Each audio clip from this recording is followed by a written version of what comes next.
لیکن اس پنگے کو سنبھالا نہیں جاتا۔ پہلے نواز شریف صاحب کے ساتھ پنگا لیا، اس سے پہلے بھٹو صاحب کے ساتھ لیا، بھٹو صاحب بھی قبر میں موجود ہیں اور وہ ہمارا منہ چڑھا رہے ہیں، اور نواز شریف صاحب بھی لندن میں بیٹھے ہیں، وہ بھی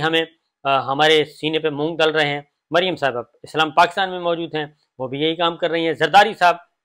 نے ہمیں دھمکی دی، 3 سال کی دھمکی دی، اینٹ سے اینٹ بجانے کی دھمکی دی، وہ بھی وہیں پھر رہے ہیں اور ہمیں انہی کی خدمات مستعار لینا پڑ رہی ہیں۔ اس لیے اسٹیبلشمنٹ کے اندر بھی یہ ڈویژن موجود ہے کہ ہمیں یہ پنگا نہیں لینا چاہیے۔ لیکن مسئلہ یہ ہے کہ اس وقت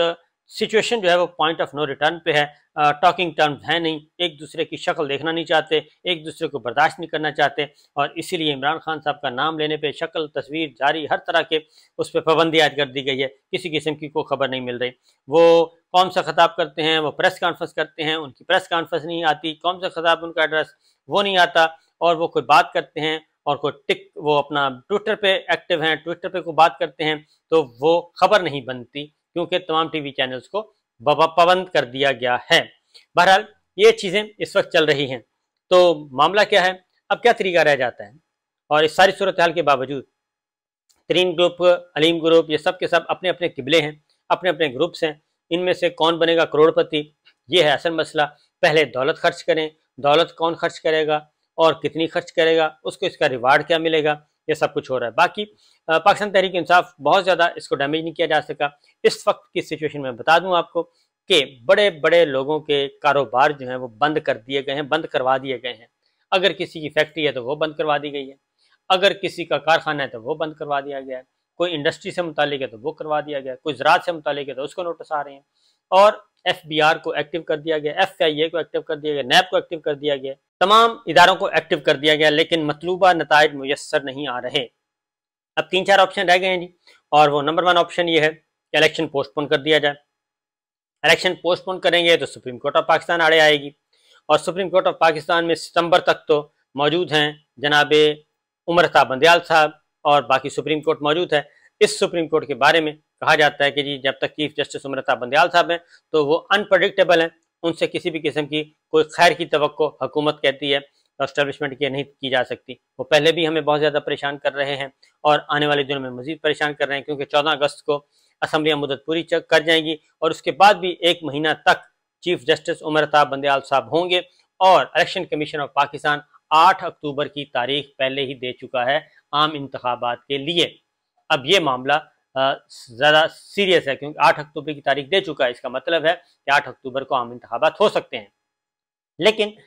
نہ ہی حکمراں اتحاد اور خاص طور پہ مسلم لیگ نواز چاہتی ہے کہ یہ الیکشن ہوں، اور نہ ہی ہماری اسٹیبلشمنٹ چاہتی ہے کہ یہ الیکشن ہوں، اور اس لیے یہ پوسٹ پون کیے جا سکتے ہیں، لیکن اس سے متنبع کیا جا رہا ہے، اور اس کی وجہ یہ ہے، اس کی بنیادی وجہ ایک ہی ہے کہ عمران خان صاحب اگر آئیں گے تو وہ آ کر اپنا جو نیا آرمی چیف ہے وہ اپوائنٹ کریں گے اور جنرل صاحب کو فارغ کر دیں گے۔ یہ بات ایسی مستند طریقے سے پہنچائی گئی ہے آرمی چیف تک کہ یہ خبر بار بار وہ کہہ چکے ہیں ایسا کچھ نہیں، لیکن وہ کہتے ہیں جی خان صاحب اگر جیت گئے اور خان صاحب پرائم منسٹر بن گئے تو معاملہ یہی ہوگا، اور پھر آرمی چیف اپنی مدت پوری نہیں کر سکیں گے اور انہیں گھر جانا ہوگا۔ تو یہ ہے بنیادی وجہ جو ہے جس کی وجہ سے انتخابات نہیں ہو رہے۔ 2-3 اور وجہ بھی ہیں، ان کی وجہ سے بھی الیکشن پوسٹ پون ہو سکتے ہیں، لیکن مسئلہ یہ ہے کہ اب عمران خان صاحب خود بھی کہہ چکے ہیں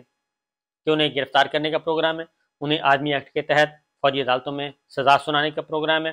اور اس کے لیے وہ ذہنی طور پر تیار ہیں، لیکن ساتھ ساتھ عمران خان صاحب جو ہیں وہ ایسی جگہ پہ کام کر رہے ہیں اور اپنی ایسی اسٹریٹجی بنا رہے ہیں کہ جیسے جیسے وقت گزرتا جائے گا عمران خان صاحب کے لیے کو فوجی عدالت سے سزا دلوانا اتنا ہی مشکل ہوتا جائے گا، کیونکہ وہ اپنے دوستوں کے ساتھ بیرون ملک بھی رابطے میں ہیں اور اندرون ملک بھی رابطے میں ہیں، اور پبلک پریشر بھی بڑھا رہے ہیں، اور عالمی ذرائع ابلاغ کے ساتھ بھی مخاطب ہیں، اور ان کو بتا رہے ہیں کہ ان کی پارٹی کو فوج اسٹیبلشمنٹ یعنی کہ ختم کر رہی ہے، اور اسٹیبلشمنٹ ان کے پیچھے ہے، اور اسٹیبلشمنٹ کی وجہ سے ہی وہ زیر عتاب ہیں۔ یہ سب کچھ بتایا جا رہا ہے، سب کچھ کیا جا رہا ہے، لیکن اس کا کیا نتیجہ نکلے گا؟ ایک اور طریقہ بھی ہے کہ جی ہم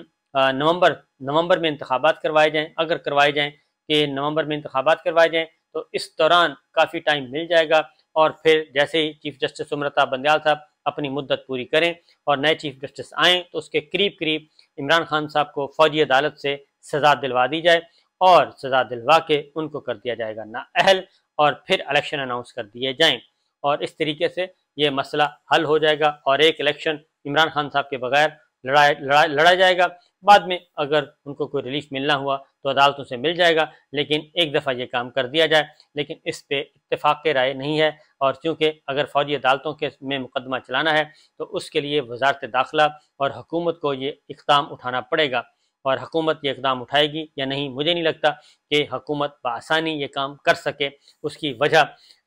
کچھ اور بھی ہے، اس کی وجہ صرف یہ نہیں ہے کہ جناب یہ بہت اچھے لوگ ہیں اور یہ کریں گے نہیں، اس کی وجہ کچھ اور ہے اور وہ میں انشاءاللہ کسی وقت بتا دوں گا۔ اب آگے آتے ہیں ڈاکٹر شہباز گل کا معاملہ۔ ڈاکٹر شہباز گل صاحب جو ہیں وہ آپ کو معلوم ہے کہ ان کے ساتھ کیا کچھ نہیں ہوا، بہت کچھ ہوا، بہت زیادہ زیادتی ہوئی اور وہ چلے گئے امریکہ، اجازت لے گئے 4 ہفتے کے لیے، لیکن ابھی تک وہ واپس نہیں لوٹے اور اب وہاں پہ امریکہ میں وہ موجود ہیں اور اپنا یوٹیوب پہ سوشل میڈیا پہ ایکٹیو ہیں اور اب وہ سب کچھ کر رہے ہیں جو ان کے ساتھ زیادتیاں ہوئیں اس کے بارے میں بھی وہ اپنے لائک مائنڈڈ جو لوگ ہیں ان کو بتا رہے ہیں کہ میرے ساتھ یہ ہوا اور یہ سب کچھ مجھے بھگتنا پڑا۔ اب شہباز گل صاحب جی پہلے بھی ان کے پاس نمبر ون تو یہ کہ وہ کہتے ہیں کہ میں نے کوئی امریکی شہریت نہیں لی اور نہ ہی لینی ہے، اور امریکی شہری نہ میں نے لی ہے ابھی تک، میرے پاس گرین کارڈ ہے اور انڈیفینٹ اسٹے ہوتا ہے، وہ آپ جب تک چاہیں رہ سکتے ہیں، پھر اس میں ورک پرمٹ بھی ہوتا ہے، یعنی کہ آپ وہاں پہ کام بھی کر سکتے ہیں، جس کے پاس گرین کارڈ ہے وہ کام بھی کر سکتا ہے۔ اور کافی عرصے کے بعد ڈاکٹر شہباز گل واپس لوٹے تھے امریکہ اور عمران خان صاحب کے ساتھ وابستہ رہے، پہلے پنجاب گورنمنٹ بزدار صاحب کے ساتھ، پھر مرکز میں، پھر جب حکومت کا تختہ الٹ گیا تو چیف آف سٹاف بن گئے، چیف آف جنرل سٹاف کے بعد ان کے ساتھ جو کچھ ہوا وہ پوری ایک کہانی ہے اور سب جانتے ہیں۔ اب انہوں نے امریکہ میں بطور امریکی شہری خود کو پی ٹی آئی کا فارن ایجنٹ رجسٹرڈ کروا لیا۔ تو یہ رجسٹر جو کرا لیا ہے یہ بڑا ہی سمپل سا کام ہے اور اس کا طریقہ یہ ہے کہ جب آپ جاتے ہیں اور آپ کے پاس آئی ویزا ہے یا آپ کے پاس گرین کارڈ ہے تو پھر آپ نے وہاں پہ کام کرنا ہوتا ہے، اس کے لیے آپ کو رجسٹریشن کروانی پڑتی ہے اور یہ لیگل ایک ایکٹ ہے۔ انہوں نے وہ کام کروایا ہے امریکہ کے پاس، فارن ایجنٹ رجسٹریشن ایکٹ کے تحت انہوں نے رجسٹر کرایا۔ یہ تمام جو بھی فارنر جاتا ہے وہاں پہ جائے اور جا کے کام کرے۔ ہمارے اسٹوڈنٹس بھی جاتے ہیں اور جب اسٹوڈنٹس اپنی ڈگری مکمل کر لیتے ہیں تو وہیں پہ ان کو یہ پیشکش ہو جاتی ہے، اچھے پروفیشنل جو ہیں ان کو موقع دیا جاتا ہے اور یہ امریکن نیشنلٹی نہیں ہوتی، نہ ہی امریکی پاسپورٹ ان کے پاس ہوتا ہے، گرین کارڈ ہوتا ہے جس کا مقصد ہے کہ آپ جب آئیں جائیں امریکہ میں آپ کے دروازے کھلے ہیں اور اس میں کوئی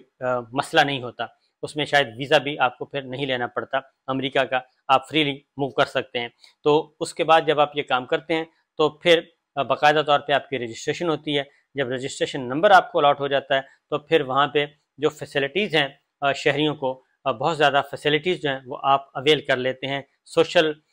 جو سروسز ہیں وہ آپ کو مل سکتی ہیں، ہیلتھ ہے، ایجوکیشن ہے اور نیشنل سیکورٹی کا جو نمبر آپ کو الاٹ ہوتا ہے، اس کے بعد آپ کو بہت ساری چیزیں، بہت ساری مراعات مل جاتی ہیں جو کہ امریکی شہریوں کو حاصل ہوتی ہیں۔ اس لیے یہ سب کچھ ہوا ہے اور ڈاکٹر شہباز گل جو ہیں انہوں نے اپنے آپ کو نہ ہی امریکی شہریت انہوں نے ابھی تک حاصل کی ہے، نہ ہی امریکی پاسپورٹ ہے، ان کے پاس پاکستانی پاسپورٹ ہے، البتہ انہوں نے اب وہاں پہ کام کرنا ہے۔ ایسے لگ رہا ہے ان باتوں سے کہ وہ اب وہیں پہ کچھ عرصہ قیام کریں گے اور جب تک کہ پاکستان میں صورتحال بہتر نہیں ہو جاتی، کیونکہ ان کے ساتھ کافی زیادتی ہوئی ہے اور اب ہو سکتا ہے کہ وہ واپس فی الوقت واپس نہ جائیں اور عدالت کو بھی یہ درخواست دیں کہ ان کی زندگی محفوظ نہیں ہے، اس لیے ان کی کارروائی مناسب وقت تک مؤخر کر دی جائے۔ تو یہ ہے سچویشن۔ اجازت دیجیے، اللہ حافظ۔